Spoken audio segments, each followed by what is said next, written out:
ಪತ್ರಿಕಾಗೋಷ್ಠಿಗೆ ನಿಮ್ಮೆಲ್ಲನ್ನು ಸ್ವಾಗತಿಸ್ತಾ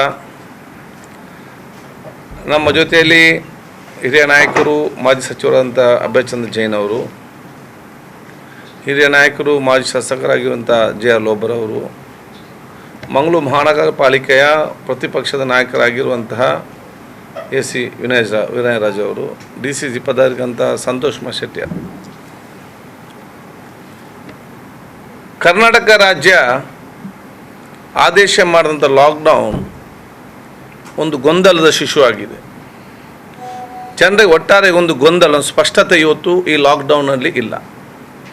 ಯಾವಾಗ ಸರ್ಕಾರ ಒಂದು ಸ್ಪಷ್ಟತೆ ಇಲ್ವೋ ಆಗದ ಜನರು ಪಾಲಿಸೋದು ಕೂಡ ಭಾಳ ಕಡಿಮೆ ಆಗ್ತದೆ. ಯಾಕೆ? ಇದು ಜನರನ್ನು ಕನ್ಸಿಡರ್ ಮಾಡಲಿಲ್ಲ, ಜನರನ್ನು ಕನ್ಫ್ಯೂಷನ್ ತಾವು ಮಾಡ್ತಿದ್ದೀರಿ ಕಾಂತರ. ಸರ್ಕಾರ ಬರೋ ಕ್ಲಿಯರ್ ಕಟ್ಟಾಗಿ ಯಾವುದೇ ವಿಚಾರದಿಂದ ಆದೇಶ ಮಾಡುವಾಗ ಕ್ಲಿಯರ್ ಕಟ್ಟಾಗಿ ಬೇಕು. ನೋಡಿ, ಒಂದು ಕಡೆ ಮುಖ್ಯಮಂತ್ರಿ ಹೇಳ್ತಾರೆ ಸಂಪೂರ್ಣವಾಗಿ ಲಾಕ್ಡೌನ್ ಅಂತೇಳಿ, ಮುಖ್ಯ ಕಾರ್ಯದರ್ಶಿ ಹೇಳ್ತಾರೆ ಸಂಪೂರ್ಣ ಲಾಕ್ಡೌನ್ ಅಲ್ಲ, ನಿಯಂತ್ರಣದ ಲಾಕ್ಡೌನ್ ಅಂತ ಹೇಳುವಂಥ ವಿಚಾರ ಆಗಿದೆ. ಒಂದು ಕಡೆ ಹೇಳ್ತಾರೆ ಸಾರಿಗೆ ಸಂಪೂರ್ಣವಾಗಿ ಬಂದ್ ಅಂತೇಳಿ, ಇನ್ನೊಂದು ಕಡೆ ಹೇಳ್ತಾರೆ ರೈಲ್ವೆ ಮತ್ತು ಏರ್ಪೋರ್ಟು ಓಪನ್ ಇದೆ ಅಂತೇಳಿ. ಈ ರೈಲ್ವೆ ಸ್ಟೇಷನ್ಗೆ ಮತ್ತು ಏರ್ಪೋರ್ಟ್ಗೆ ವಾಹನಗಳು ಹೋಗದೆ ವೆಹಿಕಲ್ ಟ್ಯಾಕ್ಸಿ ಮತ್ತು ಚಾಲಕಿಯವರು ಹೋಗಲೇ ಬೇಕಾಗುವಂಥ ಪರಿಸ್ಥಿತಿ. ಒಂದು ಕಡೆ ಬರ್ತದೆ 10ರಿಂದ ಯಾರು ಕೂಡ ನಡೆದಾಡಬಾರ್ದು, ಕರ್ಫ್ಯೂ ಅಂತ ಹೇಳ್ತಾರೆ. ಮತ್ತೊಂದು ಕಡೆ ಹೇಳ್ತಾರೆ ವೆಜಿಟೇಬಲ್ ಮತ್ತು ಆಫ್ಕಾಮರ್ಸ್ ಮತ್ತು ಹಾಲು 6 ಗಂಟೆ ತನಕ ಇದೆ ಅಂತೇಳಿ. ಇದು ಜನ ಆಗೋದು ಓಡಾಡುವಂಥ ಪರಿಸ್ಥಿತಿ ಆಗಬೇಕು. ಸೊ ಜನರು ಇವತ್ತು ಕನ್ಫ್ಯೂಷನ್ ಇದ್ದಾರೆ. ಸರ್ಕಾರ ಇವತ್ತು ಇಟ್ ಈಸ್ ಅನ್ ಅನ್ಪ್ಲ್ಯಾನ್ಡ್ ಬಂದ್. What is a plan?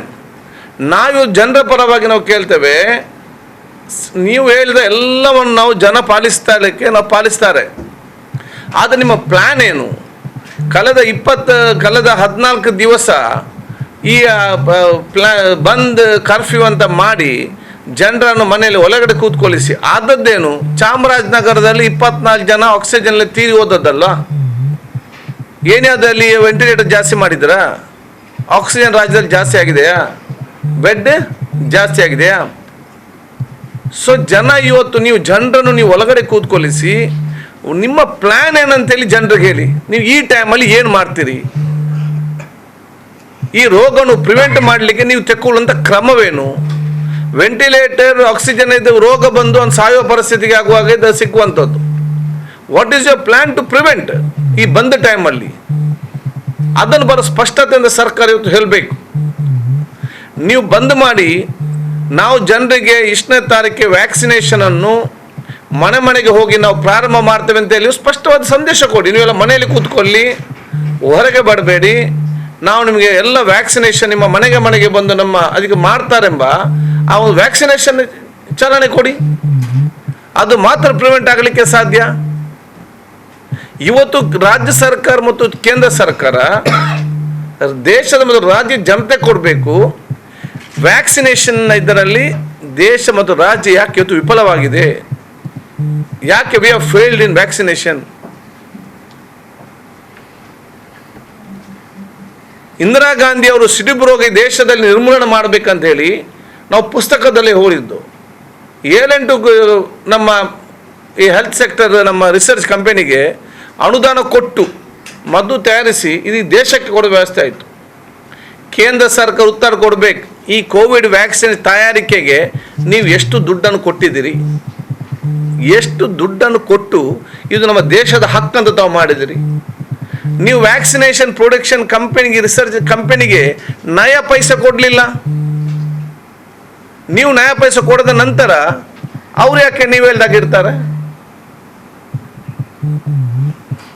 ನಮ್ಮ ದೇಶಕ್ಕೆ ಇಲ್ಲಿ ಯಾರಿಗೆ ಜನರಿಗೆ ಇವತ್ತು 1% ಜನರಿಗೆ ಇವತ್ತು ನಮಗೆ ವ್ಯಾಕ್ಸಿನ್ ಸಿಕ್ಕುವುದಿಲ್ಲ. ಬಾಂಗ್ಲಾದೇಶಿಗೆ, ಪಾಕಿಸ್ತಾನಗಳಿಗೆ ಅರೆ ಯಾಕೆ ನೀವು ಕಲಿಸಬೇಕು? ವಿಶ್ವದಲ್ಲಿ ಎಷ್ಟೋ ಕಂಪನಿಗಳಿದೆ ಅಲ್ಲ, ಬೇರೆ ಬೇರೆ ದೇಶ ಕಂಪನಿಗಳು, ಅವರು ತಗೊಳ್ತಾರೆ, ಕಲಿಸ್ತಾರೆ. ನಮ್ಮ ದೇಶಕ್ಕೆ ಬೇಕಾದಷ್ಟು ಮಾಡಿಸು ನಿಮ್ಮ ಮೊದಲ ಜವಾಬ್ದಾರಿ. ಅದನ್ನೇ ಮಾಡಲಿಲ್ಲ. ಮಾನಸಿಕ ಒತ್ತಡ ಮುಖಾಂತರ ಅವನ ಕಂಪನಿ ಬಿಟ್ಟು ಓಡಿದ UK-ಗೆ. ನಿಮ್ಮ ಸಾಹಸವೇ ಬೇಡ ಅಂತೇಳಿ ಯಾರದನ್ನು ತಯಾರು ಮಾಡಿದ್ದಾರೆ ಅವನೇ ದೇಶ ಬಿಟ್ಟು ಓಡಿದ. ಹಾಗಾದರೆ ಪರಿಸ್ಥಿತಿ ಅಂತ ಇರಬೇಕು. ವ್ಯಾಕ್ಸಿನೇಷನ್ ಇದರಲ್ಲಿ ಇವತ್ತು ಸಂಪೂರ್ಣವಾಗಿ ರಾಜ್ಯ ಸರ್ಕಾರಕ್ಕೆ ಸಹ ವಿಫಲವಾಗಿದೆ. ಇವತ್ತು ಲಾಕ್ಡೌನ್ ಅಂತ ಮನೆಯಲ್ಲಿ ಕೂತ್ಕೊಂಡು ಯಾವುದೇ ಒಂದು ಯೋಜನೆ ಮತ್ತು ಪ್ಲ್ಯಾನ್ ಇಲ್ಲದ ಲಾಕ್ಡೌನ್ನಿಂದ ಕೊರೋನಾ ಹೇಗೆ ಕಡಿಮೆ ಆಗಲಿಕ್ಕೆ ಸಾಧ್ಯ ಅಂತ ಹೇಳಬೇಕು. ಕಳೆದ ವರ್ಷ ಪ್ರಧಾನಮಂತ್ರಿಯವರು ಲಾಕ್ಡೌನ್ ಮಾಡಿದಾಗ ದಿವಸಕ್ಕೆ 300-400 ಕೇಸಸ್ ಬರ್ತಿತ್ತು. Only 300 to 400 cases. 3 ತಿಂಗಳು ಲಾಕ್ಡೌನ್ ಆಯಿತು. ದಿವಸಕ್ಕೆ 300-400 ಕೇಸಿನಲ್ಲಿ 3 ತಿಂಗಳು ಲಾಕ್ಡೌನ್ ಮಾಡಿ ನಮ್ಮಲ್ಲಿ ಕೊರೋನಾ ಕಡಿಮೆ ಆಯ್ತಾ? ಈಗ 3 ಲಕ್ಷ ಕೇಸ್ ಇದೆ, ಮತ್ತೆ ಹೇಗೆ ಕಡಿಮೆ ಆಗ್ತದೆ ಲಾಕ್ಡೌನ್ ಮುಖಾಂತರ? Lockdown is not a medicine remedy for Covid. ಇದು ಪ್ರಿಪ್ರೇಷನ್ ಮಾಡಲಿಕ್ಕೆ ಮಾತ್ರ. ನಿಮ್ಮ ಹತ್ರ ಟೈಮ್ ಏನು ಪ್ರಿಪ್ರೇಷನ್ ಮಾಡಲಿಕ್ಕೆ ಸಾಧ್ಯವಿದೆ ನಮ್ಮಲ್ಲಿ? ಈಗ ದಿವಸಕ್ಕೆ 50,000 ಕೇಸ್ ಬರ್ತದೆ. 50,000 ಕೇಸಸ್ ಅಂತ ಹೇಳಿದರೆ ದಿವಸಕ್ಕೆ 50,000 ಕೇಸ್ ನಮ್ಮ ರಾಜ್ಯದಲ್ಲಿ ನಿಮ್ಗೆ ಗೊತ್ತಿದ್ದಾಗ ಅದು ಅಫಿಷಿಯಲ್ ಆಗಿ ಬರುವಂಥದ್ದು. ಮೆಡಿಕಲ್ ಸೈನ್ಸ್ ಪ್ರಕಾರ 17 ಮೆಂಬರ್ಸಿಗೆ ಪರ್ಸೆಂಟ್ ಜನರಿಗೆ ಆಕ್ಸಿಜನ್ ಬೇಕು. ICU ವೆಂಟಿಲೇಟರ್ ಬಿಡಿ, ಆಕ್ಸಿಜನ್ ಇದ್ದು 17 ಅಂತ ಹೇಳಿದರೆ ಪರ್ ಡೇ 8,000. ನಮ್ಮ ಹತ್ರ ಒಟ್ಟಾರೆ ಇರೋದು 2,40,000 ಬೆಡ್. ಅದು ಸುಮಾರು 50,000 ಇರುವಂಥ ನಮ್ಮ ಹತ್ರ ಆಕ್ಸಿಜನ್ ಬೆಡ್. ಒಂದು ತಿಂಗಳಲ್ಲಿ ಈ ಡೇಲಿನ 50,000 ಅಂತ ಹೇಳಿ ಡೈಲಿ 5,000 ಆಕ್ಸಿಜನ್ ಬೇಕಾದರೆ ಒಂದು ನಂತರದ ತಿಂಗಳ ಪರಿಸ್ಥಿತಿ ರಾಜ್ಯದಲ್ಲಿ ಚಿಂತಾಜನಕವಾಗ್ತದೆ. ರಾಜ್ಯ ಸರ್ಕಾರ ಈಗಲೇ ಎಚ್ಚೆತ್ತುಕೊಂಡು ಪ್ರಿವೆನ್ಷನ್ಗೆ ಮೊದಲ ಆದ್ಯತೆ ಕೊಟ್ಟು ಅದು ಏನಾದರೂ ಕೂಡ ವ್ಯಾಕ್ಸಿನೇಷನ್ ಸಂಬಂಧಪಟ್ಟ ಹಾಗೆ ಮನೆ ಮನೆಗೆ ಹೋಗಿ ಇವತ್ತು ಸರ್ವರು ಕೂಡ ವ್ಯಾಕ್ಸಿನೇಟ್ ಮಾಡಲಿಕ್ಕೆ ಇವತ್ತು ಕ್ರಮವನ್ನು ಇವತ್ತು ಸರ್ಕಾರ ಇವತ್ತು ತಗೊಳ್ಬೇಕು.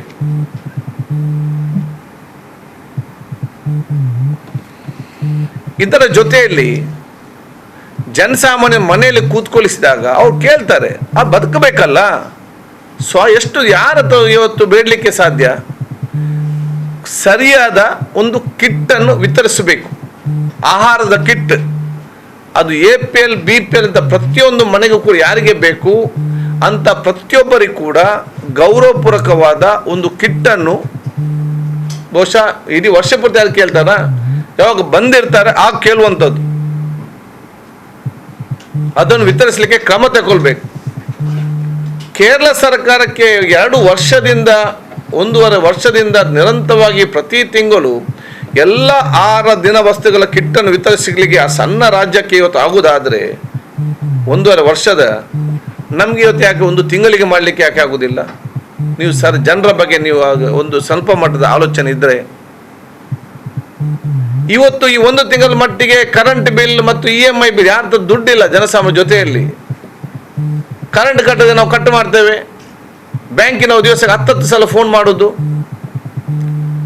ಈ ರೀತಿಯ ಜನರಿಗೆ ಆಗುವಂತಹ ಮಾನಸಿಕವಾದ ಕಿರುಕುಳವನ್ನು ಕಡಿವಾಣವನ್ನು ಸರ್ಕಾರ ಆಗಬೇಕಂತ ನಾನು ಹೇಳಲಿಕ್ಕೆ ನಾನು ಇವತ್ತು ಬಯಸ್ತೇನೆ. ಜನಸಾಮಾನ್ಯ ಆಗುವಂಥ ಮಾನಸಿಕ ಕಿರುಕುಳ ಮತ್ತು ನೆಮ್ಮದಿಯ ಜೀವನಕ್ಕೆ ನಾವು ವ್ಯವಸ್ಥೆ ಮಾಡಿದರೆ ಅವರು ಸಂಪೂರ್ಣ ಸಹಕಾರ ಕೊಟ್ಟು ಮನೆಯಲ್ಲಿದ್ದುಕೊಂಡು ಸಹಕಾರ ಕೊಡ್ತಾರೆ. ಈ ಸಂದರ್ಭದಲ್ಲಿ ಇದಕ್ಕೆ ಬೇಕಾಗುವಂಥ ಎಲ್ಲ ವ್ಯವಸ್ಥೆ ಮಾಡಬೇಕಾದ ನಮ್ಮ ಇವತ್ತು ಜವಾಬ್ದಾರಿ.